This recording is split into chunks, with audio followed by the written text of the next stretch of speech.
ചെയ്യുന്നുണ്ട്. നമുക്ക് എന്താ നോക്കുക. കണ്ടോ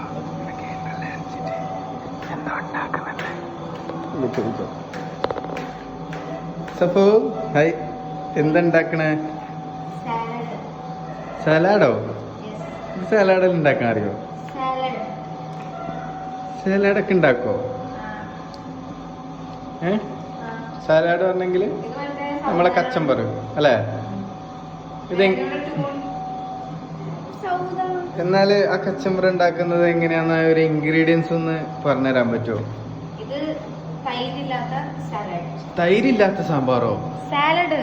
ആ സാലാഡോ? ഓ സാലാഡ്. ഓക്കെ, കച്ചമ്പർ അല്ല അല്ലേ? Yes of course. ഇത് വെറുതെ സവാള ഉണ്ട്, കുക്കുംബർ ഉണ്ട്, പച്ചമുളക് ഉണ്ട്, നാരങ്ങ പിഴിഞ്ഞ് ഉപ്പിട്ടാൽ. ഓ അങ്ങനെ നാരങ്ങ അല്ലേ? ഇത് പിഴിയാനുള്ള നാരങ്ങ. അതിപ്പോ പിഴിയൂല, അതിപ്പോ പിന്നെ ചിലപ്പോ കഴിക്കും. ആ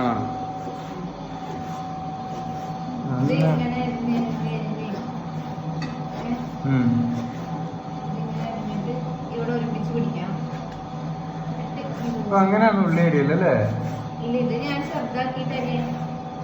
അപ്പടി ഉള്ളിയല്ല സവാള. ഓ സോറി, നമ്മള് ഉള്ളി എന്നാണ് പറയല് ഗൈസ്. ഉള്ളി എന്ന് പറയുന്നത് ചെറിയ ഉള്ളി. അത് ഞമ്മക്ക് സത്യം പറഞ്ഞെങ്കിൽ അതൊന്ന് പ്രേക്ഷകരോടൊന്ന് ചോദിച്ചു നോക്കണ്ടേ അല്ലേ? കാരണം വെച്ചിട്ടുണ്ടെങ്കിൽ നമ്മളെ നാട്ടിലെ ഉള്ളി എന്നാണ് നമ്മള് പറയുന്നത്. ചെറുള്ളീനെ ചെറിയ ഉള്ളി എന്ന് പറയും, വെല്ലുള്ളീനെ ഉള്ളി എന്ന് തന്നെ പറയല്. അപ്പം ഇവള് എറണാകുളത്ത് ഇവള് പറയുന്നത് ഇതിനെ സവാള.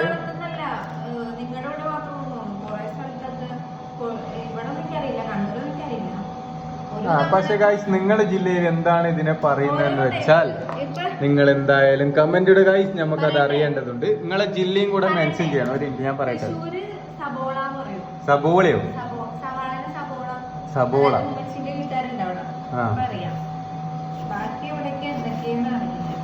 അപ്പൊ ഗൈസ് നിങ്ങളുടെ ജില്ലയിൽ ഈ സവാളേനെ എന്താണ് പറയുന്നത് നോക്കിയിട്ട് നിങ്ങൾ ജില്ല മെൻഷൻ ആക്കിയിട്ട് അതിന്റെ പേരും കൂടെ ഒന്ന് ജസ്റ്റ് ഒന്ന് കമന്റ് ചെയ്യുക ഗൈസ്. നമുക്കൊന്ന് ജസ്റ്റ് ഒരു അറിയാൻ വേണ്ടിട്ടാണ്.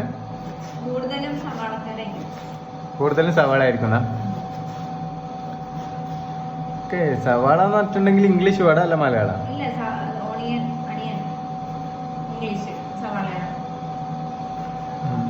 നമ്മ ഉള്ളി എന്നാണ് പറയല്. ഇതിന്റെ മലയാളം എന്താണ്, നിങ്ങളെ വീട്ടിൽ എന്താണ് നിങ്ങൾ പറയല്? ഒന്ന് കമന്റ് ചെയ്യണം ഗൈസ് എന്തായാലും.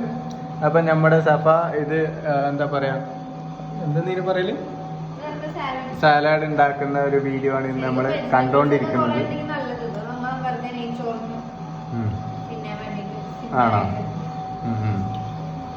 ഓക്കെ, അപ്പൊ അങ്ങനെയാണ് നമ്മുടെ സഫ ഇന്നൊരു കുക്കുംബർ ഉണ്ടാക്കുന്നുണ്ട്. അല്ല എന്ത് സാലാഡ് ഉണ്ടാക്കുന്നുണ്ട് ഗൈസ്. അപ്പൊ അതിന്റെ ഇൻഗ്രീഡിയൻസ് ഒക്കെ നിങ്ങൾക്ക് ഇന്ന് എന്തായാലും പറഞ്ഞു തന്നിട്ട്. യാരത്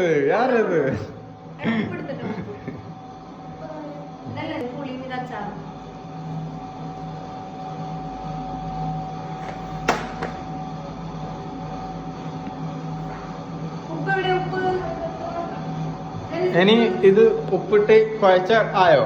നാരങ്ങ മിഞ്ഞാൽ ഇതായോ? കഴിഞ്ഞു. കയ്പാവും ഇപ്പൊ പിന്നാലെ കുരുവൊക്കെ ഉണ്ടാവില്ലേ?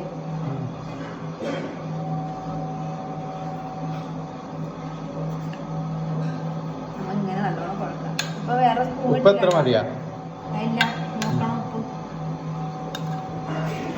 നാരങ്ങ പിന്നെ കുറച്ചുകൂടി ഉപ്പുണ്ട്. വെറുതെ കുക്കുമ്പോ മറ്റേ കക്കിരി മുറിച്ചിട്ട് ഉള്ളി മുറിച്ചിട്ട് അതേപോലെ പച്ചമുളക് മുറിച്ചിട്ട് എന്നിട്ട് അതിലേക്ക് ഉപ്പിടാം, പിന്നെ നാരങ്ങ വീഴ കഴിഞ്ഞു. അങ്ങനെയാണ് ഒരു ഇതുണ്ടാക്കുന്ന ഗൈസ്. ഉപ്പെല്ലാം ഇടുന്ന സ്ഥലം കണ്ടോ ഗൈസ്? നിങ്ങൾ ഇടുന്നത് മൊത്തം പുറത്തേക്കാണ്. ഇങ്ങനത്തെ കയ്യിലല്ല വേണ്ടത്. ഞാനിപ്പോ തൽക്കാലം കെട്ടിയതായതുകൊണ്ട് നല്ല ഉപ്പ് ആയിട്ടുണ്ട്. ഞാൻ ഉണ്ടാക്കിയ പച്ചമുളക് സാലഡ് കൂട്ടിട്ട് തിന്നു. ഇവരിട്ടിട്ടില്ല. എങ്ങനെയുണ്ട്? നീ തിന്നു.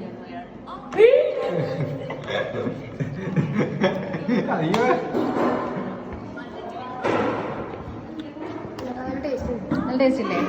അതാണ് കൈപ്പുണ്യം. അപ്പൊ ഞാൻ കഴിക്കട്ടെ. ഇപ്പൊ നമ്മളിന്ന് ബിരിയാണി കച്ചമ്പറും കൂട്ടി അടിപൊളി കച്ചമ്പറ് കഴിച്ചു. ഒരു രക്ഷയില്ല. ഒക്കെ അങ്ങനെ പറയാൻ കഴിയുള്ളൂ. അങ്ങനെ വയ്യ എന്നെ കൊലവിളി വിളിക്കും.